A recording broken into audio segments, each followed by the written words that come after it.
मध्य रेल्वेच्या मुख्य आणि हार्बर मार्गावर आज मेगा ब्लॉक, ठाणे ते कल्याण आणि पनवेल ते वाशी दरम्यान सेवा प्रभावित. ब्लॉक काळात काही लोकल फेऱ्या रद्द, विशेष गाड्या चालवणार.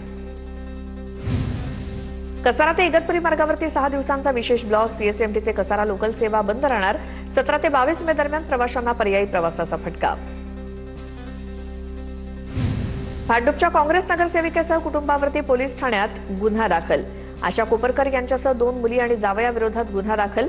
पतीशी संबंध असल्याच्या संशयातून महिलेचं अपहरण केल्याचा आरोप. गोकुळ दूध संघाच्या संकलनामध्ये दररोज 60,000 लिटरची घट. गेल्या 15 दिवसांपासून दररोज 58 ते 60,000 लिटर दूध संकलनात घट. गोकुळ दूध संघाच्या नावाला डाग लागेल असं काम करू नका, हसन मुश्रीफ यांचं गोकुळ दूध संघाच्या प्रशासक मंडळाला आवाहन. नीट पेपरफुटी प्रकरणाचे धागेदोरे आता नांदेडपर्यंत पोहोचलेत. नांदेडच्या विद्युतनगर भागातील एका कुटुंबाची सीबीआयकडनं चौकशी. कुटुंबाची जवळपास 8 तासांहून अधिक वेळ चौकशी. मुलीसाठी 5 लाख रुपयांमध्ये नीटचा पेपर खरेदी केल्याचा आरोप.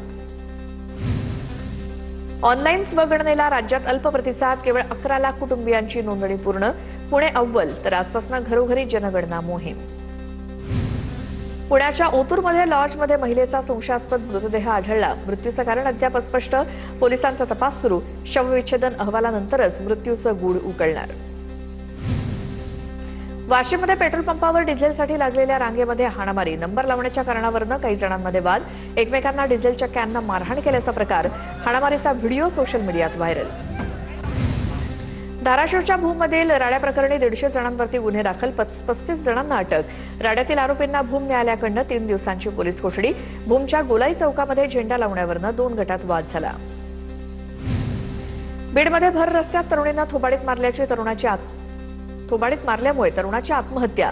अपमान सहन न झाल्यामुळे तरुणाची गळफास घेऊन आत्महत्या. बीडच्या मोहामधील धक्कादायक घटना समोर.